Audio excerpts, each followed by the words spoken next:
இந்த சனி பயிற்சியிலையாவது நமக்கு ஒரு மாற்றம் நடக்காதா, நம்முடைய பிரச்சனைகள்லாம் தீராதா, நம்ம மனக்கவலையெல்லாம் மாறாதான்ற ஒரு ஏக்கம், எதிர்பார்ப்பு இதெல்லாம் இருக்கிறதுனால தான் இந்த வீடியோவை ஓப்பன் பண்ணுறீங்க.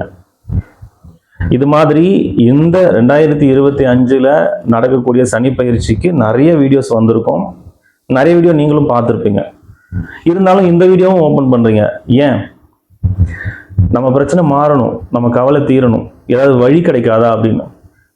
ஆனால் இந்த வீடியோவில் நான் மேஷராசிக்கு இந்த சனி பயிற்சி என்ன பலனை தரப்போகுது, ரிஷப ராசிக்கு இந்த சனி பயிற்சி என்ன பலனை தரப்போகுதுன்னா சொல்ல போகிறதே இல்லை. ஆனால் இந்த வீடியோ உங்கள் வாழ்க்கையை மாற்றக்கூடிய ஒரு வீடியோவாக இருக்கும். இதை கட்டாயம் முழுமையாக பாருங்கள். உங்கள் வாழ்க்கையை மாற்றுறதுக்கு இது ஒரு கருவியாக இருக்கும். சனி பயிற்சினால நமக்கு என்ன நடக்குது, சனி பயிற்சியை நம்ம எப்படி ஃபேஸ் பண்ணணும், என்ன பண்ணால் அதுலேருந்து வர தாக்கத்தை நம்ம சரி பண்ண முடியும், இதெல்லாமே இந்த வீடியோவில் நான் சொல்ல போகிறேன். முழுமையாக பாருங்கள். வருஷம் குரு பயிற்சி வருது, 1.5 வருஷத்துக்கு ஒரு முறை ராகுகேது பயிற்சி வருது, 2.5 வருஷத்துக்கு ஒரு முறை சனி பயிற்சியும் வருது. ஒரு கிரக பயிற்சி அப்பவும் இந்த பயிற்சியிலேருந்து உங்கள் வாழ்க்கை அமோகமாக மாறப்போகுது, உங்கள் கஷ்டமெல்லாம் தீரப்போகுது, பணம் கொட்டுன்னு கொட்ட போகுது, இப்படி நிறைய விஷயங்களை சொல்லியிருப்பாங்க, நீங்களும் கேட்டிருப்பீங்க. நடந்துச்சா? ஏன் நடக்கலை? அப்போனா சொன்னவங்க எல்லாம் பொய்க்காரர்களா? அது கிடையாது. அவங்க சொன்னதுல உண்மை இருக்கு, ஆனால் ப்ராக்டிக்கலாக அது நடக்கலை. ஏன்? அங்கதான் நம்ம திங்க் பண்ணணும். என்னன்னா, எந்த ஒரு கிரகமும் முழுமையா நல்லதும் செய்யாது, முழுமையா கெடுதலும் செய்யாது. அப்படின்னா ஒரு கிரக பயிற்சி ஆகுதுன்னா அந்த பயிற்சினால நல்லதும் இருக்கும் கெட்டதும் இருக்கும், இதுதான் உண்மை. அப்ப அந்த நல்லது எந்த அளவுல வேலை செய்யும், கெட்டது எந்த அளவுல வேலை செய்யும், யாருக்கு நல்லது அதிகமா வேலை செய்யும், யாருக்கு கெட்டது அதிகமா வேலை செய்யும், இப்படி ஆராய்ச்சி பண்ணணும்னா அதெல்லாம் அவங்கவுங்களுடைய சுய ஜாதகத்தை பொறுத்தது. சரி, இப்போ சனி பகவானை பத்தி நிறைய உங்களுக்கு ஆல்ரெடி தெரிஞ்சிருக்கும். முக்கியமான சில விஷயங்களை மட்டும் நான் சொல்றேன். சனி பகவான் அவர் ஒரு நீதிமான், உங்களுக்கு நல்லாவே தெரியும். நியாயம் வழங்குறவர், கர்ம காரகன். அதாவது நீங்க செஞ்ச நல்லது கெட்டது பாவ புண்ணியம் இதுக்கு உண்டான பலனை இவர் கொடுப்பார். நீங்க நல்லது பண்ணீங்களா அதுக்கு உண்டான பலன், கெட்டது பண்ணீங்களா அதுக்கு உண்டான பலன், இதை அவர் கொடுக்கறது தான் இவருடைய வேலை. அவர் கொடுக்கும் பொழுது நமக்கு கஷ்டமா இருக்கின்றனால நம்ம அவரை ரொம்ப கொடூரமான ஒரு கிரகமா, ரொம்ப பாவ கிரகமா நம்ம மாத்திட்டோம். ஆனா உண்மை அது இல்லை. இந்த உலகத்துல நம்ம எல்லாரும் பிறந்திருக்கோம். எதுக்காக பிறந்திருக்கோம்?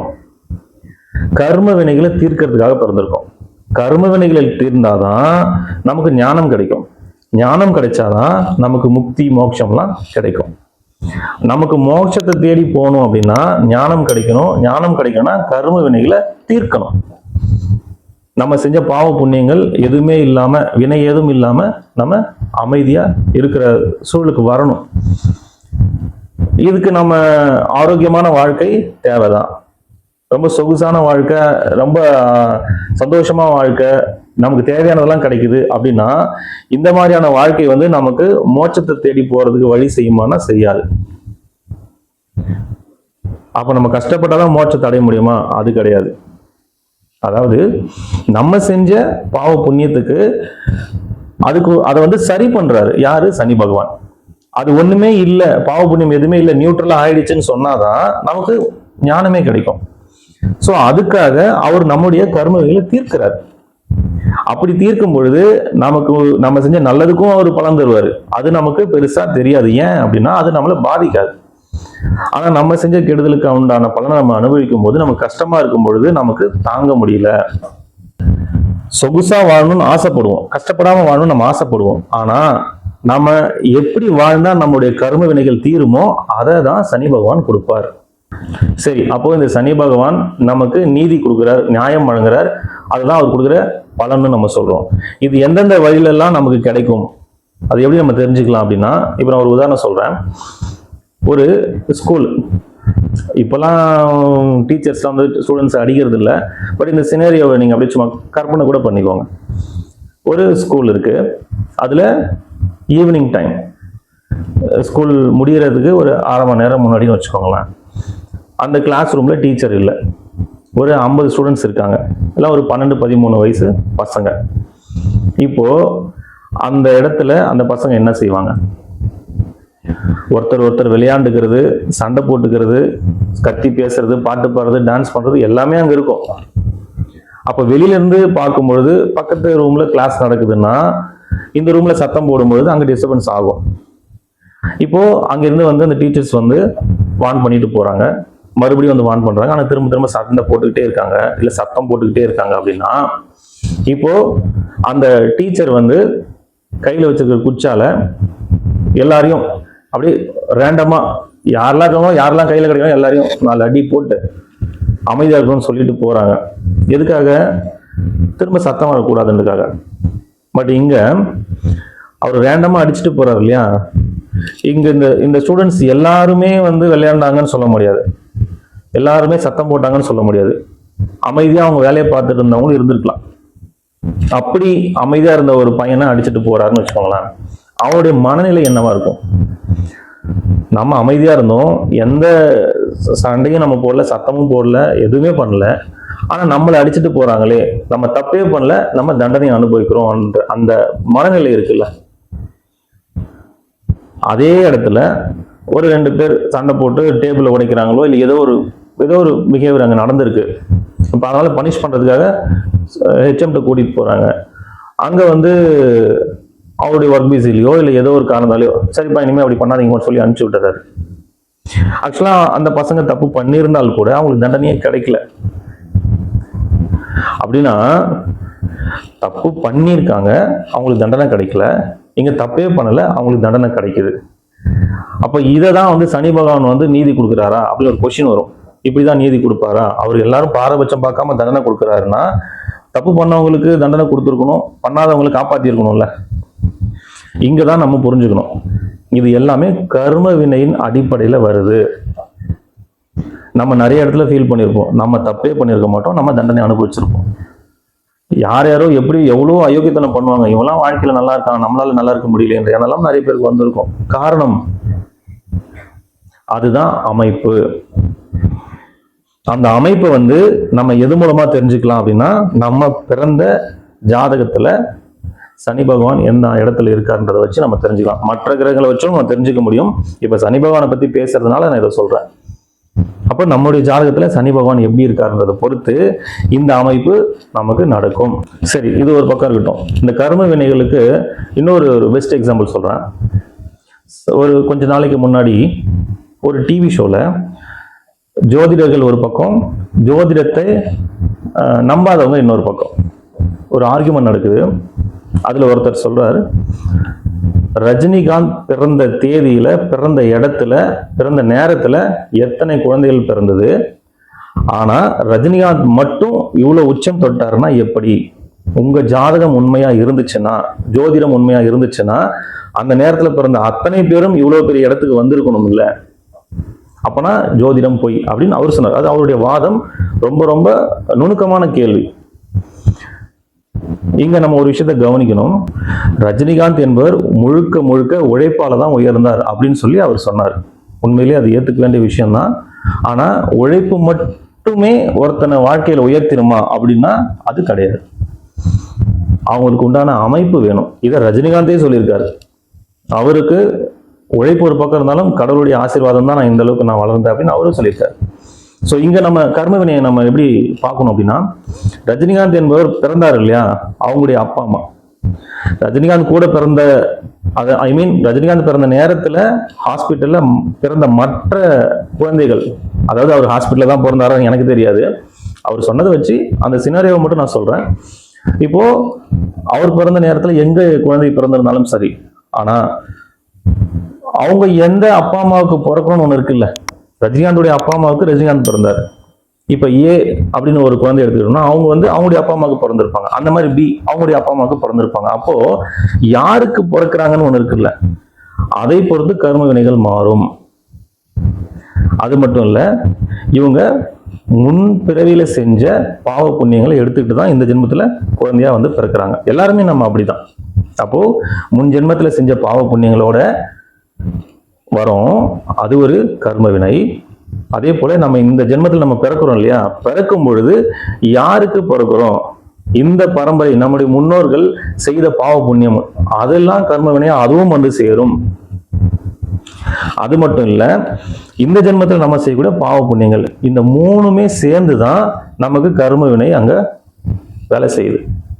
அப்போ ரஜினிகாந்த் பிறந்த மாதிரி அதே இடத்துல அதே நேரத்துல மற்ற குழந்தைகள் பிறந்திருந்தால் கூட அவங்களுடைய கர்ம வினைகள் வேறையாக இருக்கும். அவங்க பிறந்த அப்பா அம்மாவுடைய கர்ம வினைகள் அவங்களுடைய முன்னோருடைய கர்ம வினைகள் வேறையா இருக்கும். இவர் செய்த பாவ புண்ணியங்கள் வேறையா இருக்கும். புரியுதுங்களா?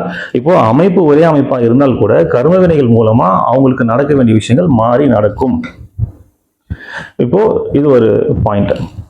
அப்படின்னா இந்த கர்ம வினைகளுக்கு தான் சனி பகவான் நமக்கு பலன் கொடுக்கிறார். சனி பகவான் எப்பெல்லாம் அந்த பலனை கொடுப்பார் அப்படின்னா, ஏன்னா நம்ம பார்ப்போம், நம்ம கண்ணுக்கு தெரிஞ்ச நிறைய பேர் நிறைய பாவங்கள் செய்வாங்க. இவங்கெல்லாம் வாழ்க்கையில் நல்லா தான் இருக்காங்க, எப்படி நம்ம ரொம்ப நல்லது பண்றோம் ஆனா நமக்கு வாழ்க்கையில முன்னேறவே இல்லை எப்படின்ற எண்ணம் நமக்கு நிறைய வரும். அந்த பலன் நம்ம அனுபவிக்கிறதுக்குன்னு ஒரு தேதி, ஒரு டேட் பீரியட்லாம் வருது இல்லை, அது எப்போ அப்படின்னா சனி பகவான் 7.5 சனியாக வரும் பொழுதோ இல்லது அந்த அர்த்தாஷ்டம சனியாவோ இல்லை அஷ்டம சனியாகவோ இல்லை சனி பகவான் இருந்து பார்க்குற நேரத்தில் இருக்கக்கூடிய அந்த கிரகங்கள் மூலமாகவோ நமக்கு இந்த பலன்கள்லாம் கொடுப்பாரு. அப்போ எல்லா நேரத்திலும் எல்லா பலனும் அங்கே வராது. அப்படின்னா என்ன அர்த்தம்?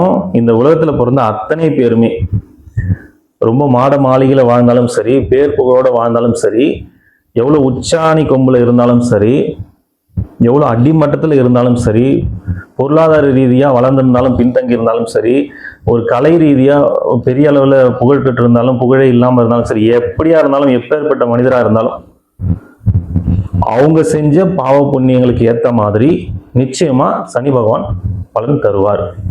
சரி, இந்த பாவ புண்ணியத்தை பத்தி நம்ம ஒரு விஷயம் தெரிஞ்சுக்கணும். என்னன்னா, நம்ம நிறைய பேர் தெரிஞ்சு பாவம் பண்றது இல்லை.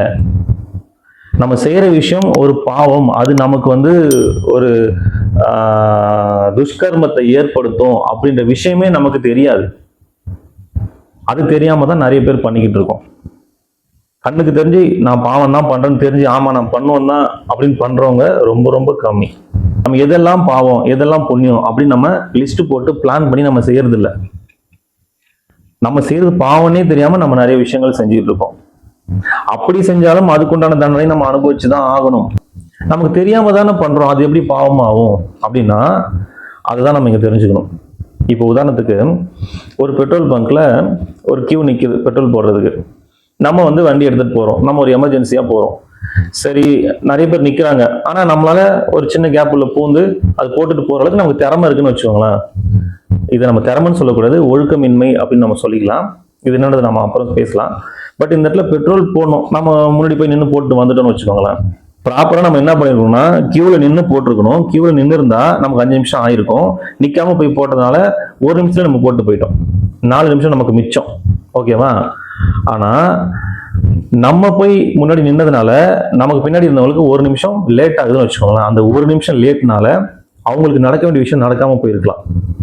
ஒரு வேலைக்கு ஒரு இன்டர்வியூ போற டைமுக்கு போக முடியாம போயிருக்கலாம். அந்த 1 நிமிஷத்தினால அவங்களுக்கு மிஸ் ஆயிருந்திருக்கலாம். இல்ல 1 நிமிஷத்துல பஸ்ஸோ ட்ரெயினோ மிஸ் பண்ணியிருந்திருக்கலாம். இல்ல வாழ்க்கையில ரொம்ப முக்கியமான ஒரு திருப்பம் நடக்க வேண்டிய அந்த இடத்துல அந்த 1 நிமிஷம் டிலேவா போனதால் நடக்காம போயிருக்கலாம். இல்ல ரொம்ப நல்லா இருக்க வேண்டிய வாழ்க்கை அந்த 1 நிமிஷத்துல அவங்க டோட்டலா மாறி போயிருக்கலாம். இது எதுவுமே நமக்கு தெரியாது. இதெல்லாம் நடக்கிற வாய்ப்பு இருக்கு.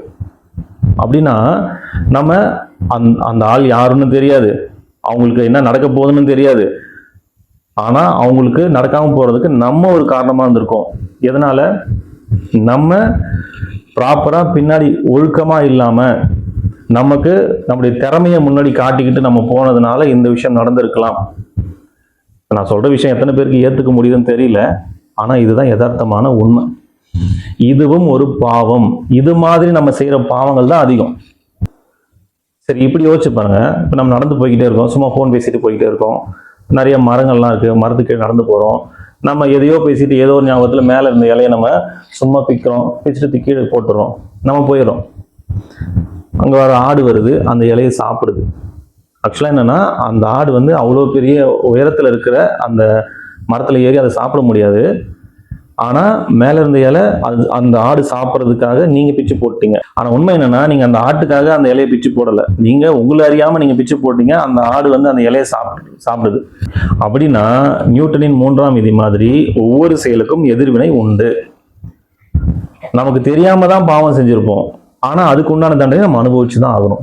அது எப்படி சார்? நம்ம தெரிஞ்சு பண்ணா இதுதான் பாவம் தெரிஞ்சுதான் நம்ம மாத்திக்கலாம், திருத்திக்கலாம்.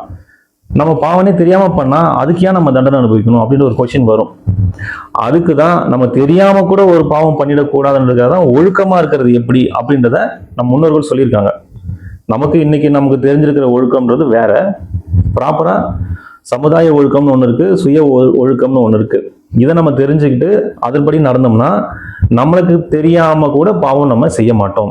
அது ஒழுக்கத்தை பத்தி நான் இன்னொரு வீடியோல சொல்றேன். இப்போ நான் அதை பத்தி பேசல. இப்போ சனி பகவானை பத்தி பேசிட்டு இருக்கோம். ஸோ சனி பகவான் நிச்சயமா பாரபட்சமே இல்லாம தன்னுடைய வேலையை செய்வார். அப்படின்னா இதுக்கெல்லாம் பரிகாரம் என்ன? சனி பகவானுடைய மனசை இறங்க வைக்கிறது எப்படி? அவர் வந்து நமக்கு கருணை காட்டுறது எப்படி? பெரிய அளவுல சனி பகவானால ஏற்படக்கூடிய தாக்கத்தை குறைக்கிறது எப்படி? இதை தான் நம்ம கத்துக்கணும். உங்க ஜாதகத்துல சனி பகவான் நல்ல இருக்காரோ, இல்ல வக்கரமா இருக்காரோ, ரொம்ப கெட்ட இடத்துல இருக்காரோ, எப்படி இருந்தாலும் சரி, நம்முடைய கர்ம வினைகள் எதுவா இருந்தாலும் சரி, இல்ல இந்த ஜென்மத்துல நம்ம நிறைய பாவம் பண்ணிட்டோம் அப்படி இருந்தாலும் பரவாயில்ல, இதுக்கப்புறம் சனி பகவானால நம்ம பெருசா பாதிப்புக்கு உள்ளாக கூடாது அப்படின்னா நம்ம என்ன செய்யணும்? இப்போ இந்த ஸ்கூல்ல அந்த பசங்க கிளாஸ்ல சண்டை போட்டுட்டு, இல்லை டேபிள் உடைச்சு, இல்லை ஏதோ ஒரு இல்லீகல் ஆக்டிவிட்டி ஏதோ ஒன்று பண்ணிட்டாங்க, ஏதோ ஒரு தப்பான விஷயம் பண்ணிட்டாங்க அப்படின்னா, இப்போ ஹெச்எம்கிட்ட கூட்டிட்டு போகும்பொழுது அந்த தப்பு செஞ்ச அந்த ஒரு மாணவன், ஐயா நான் தெரியாம பண்ணிட்டேன், நான் பண்ணது தப்பு தான், இனிமே நான் பண்ண மாட்டேன், எனக்கு ஒரு வாய்ப்பு கொடுங்க அப்படின்னு அந்த ஹெச்எம்கிட்ட கேட்டா அவருடைய மனம் என்னவா இருக்கும்? மனநிலை என்னவா இருக்கும்? இப்ப அந்த பையன் வந்து பண்ண தப்பை பொறுத்து தான் அவன் மன்னிப்பு கேட்டாலும் அவங்க மனசு இறங்குறாங்களா இறங்கலையான்றது பொறுத்து இருக்கு. ஆனா எவ்வளவு பெரிய தப்பு பண்ணியிருந்தாலும் நம்ம பண்ணது தப்பு தான் உணர்ந்து நம்ம திருந்தணும் அப்படின்னு நினைச்சிட்டா, மன்னிப்பு கேட்டா நிச்சயமா அந்த ஆசிரியருக்கு மனம் இறங்கும். அந்த ஆசிரியருக்கு மனம் இறங்குதோ இல்லையோ, சனி பகவானுக்கு மனம் இறங்கும். அப்படின்னா நம்ம மன்னிப்பு கேட்கணும். நம்ம செஞ்ச தவறுக்கு நமக்கு தெரிஞ்சோ தெரியாமலோ நிறைய தப்பு பண்ணியிருப்போம். அதுக்கு முதல்ல மன்னிப்பு கேட்கணும், உணரணும். ஐயோ நம்ம பண்ணது தப்பு தான், இனிமே நம்மளால எந்த பாவமும் நடக்கக்கூடாது அப்படின்னு நம்ம உணரணும். அந்த உணர்வோட மன்னிப்பு கேட்கும் பொழுது நிச்சயமா இப்ப அந்த ஆசிரியர் வந்து அவனுக்கு பனிஷ்மெண்ட் கொடுக்கணும்னு நினைச்ச அந்த லெவலை விட மன்னிப்பு கேட்கும் பொழுது கொஞ்சம் குறைச்சு கொடுக்கலாம். இதே இடத்துல ஆமா பண்ண என்ன இப்போ அப்படிதான் பண்ணுவேன் அப்படின்னு சொன்னா அந்த ஆசிரியருக்கு என்னவா இருக்கும்? அவர் இவ்வளவு பனிஷ்மெண்ட் கொடுக்கணும்னு நினைச்சிருந்தாருன்னா இவர் பேசுற பேச்சுல இவ்வளவு கொடுப்பாரு. அது மாதிரி தான். அப்போ நம்ம வந்து சரணடையணும். ஆமா நான் பண்ணது தப்பு தான், என்னை மன்னிச்சிருங்க, இனிமே நான் பண்ண மாட்டேன் அப்படின்னு நம்ம உணர்வோட சொல்லணும். நம்ம உணர்வு வரணும். அந்த உணர்வு வந்துச்சுனாலே சனி பகவான் நமக்கு கொடுக்குற தண்டனையை பாதியா குறைச்சிருவார். அது மட்டும் இல்ல, ரெண்டாவது சூழ்நிலையை ஏத்துக்கணும். அதாவது நமக்கு நடக்கிற பாதிப்பு கஷ்டம் நம்மளால தாங்க முடியாதுதான். நமக்கு ஒரு இழப்பு வந்துச்சுன்னா நம்மளால தாங்க முடியாது. ஆனா அந்த இழப்போ நமக்கு நடக்கிற ஒரு சங்கடமோ இது வந்து நம்ம முன்னாடி செஞ்ச தவறின் விளைவு, அதனால இது நடக்குது, அதனால நம்ம இதை ஏத்துக்கணும் அப்படின்னு நினைச்சு நம்ம ஏத்துக்கிட்டோம்னா இந்த வலியும் பாதியா குறைஞ்சிரும். இப்ப பாருங்க, ஒரு 100% நமக்கு தண்டனை கிடைக்க போகுதுன்னு வச்சுக்கோங்களேன். இப்போ நம்ம சனி பகவான்கிட்ட நம்ம மன்னிப்பு கேட்குறோம், நான் பண்ணது தவறு தான், மன்னிச்சிருங்க, நான் இனிமேல் செய்ய மாட்டேன் அப்படின்னா அதுக்காக உங்களை வந்து விட்டுற மாட்டார். ஆனால் தண்டனையை வந்து பாதியாக குறைச்சி கொடுப்பார். அந்த தாக்கத்தை குறைச்சிருவார். அந்த சூழலில் ஏற்படக்கூடிய பாதிப்பினுடைய விளைவு இருக்கு இல்லையா, அந்த விளைவு வந்து குறைவாக இருக்கும். அப்போ அதில் பாதியாக குறையுதுன்னு வச்சுக்கோங்க. இப்போ அந்த மீதி பாதியை ஏற்றுக்க நீங்கள் ரெடியாக இருந்தீங்கன்னா அந்த பாதியிலும் பாதியாக ஆகிடும். இந்த சூழலை ஏத்துக்க நம்ம ஏத்துக்கணும். ஆமா நம்ம பண்ண தப்புக்கு நமக்கு நடக்குதுன்னு நம்ம ஏத்துக்க பழகிட்டோம்னா நமக்கு இருக்கிற வலி பாதியா குறைஞ்சிரும். ஸோ இப்ப இருக்கிறது டோட்டலா பாத்தீங்கன்னா ஒரு 25% தான் இருக்கும். இப்ப இந்த 25% சரியாகிறது வழி இருக்கு. என்ன பண்ணணும் அப்படின்னா உதவி செய்யணும். நீங்க எந்த அளவுக்கு மற்றவங்களுக்கு உதவி செய்யறீங்களோ அந்த அளவுக்கு சனி பகவான் உங்கள் மேல இரக்கம் காட்டுவார். எப்படின்னா இப்போ சுத்தமா ஒருத்தவங்களால எழுந்தே நடக்க முடியல, ஆனால் அவங்களுக்கு பசிக்குது, அவங்க யார்கிட்டையும் போய் கேட்கவும் முடியல. இப்போ அந்த மாதிரி இருக்கிற ஒருத்தர்கிட்ட ஒரு சாப்பாடு வாங்கிட்டு போய் கொடுத்து அவங்க சாப்பிட்ற 2 நிமிஷம் அவர்கிட்ட உட்காந்து பேசுறீங்கன்னு வச்சுக்கலாம், அவங்க அவங்க வாழ்க்கையில் எவ்வளோ பிரச்சனைகள் இருந்திருக்கும், எவ்வளோ கஷ்டங்கள் இருந்திருக்கும்.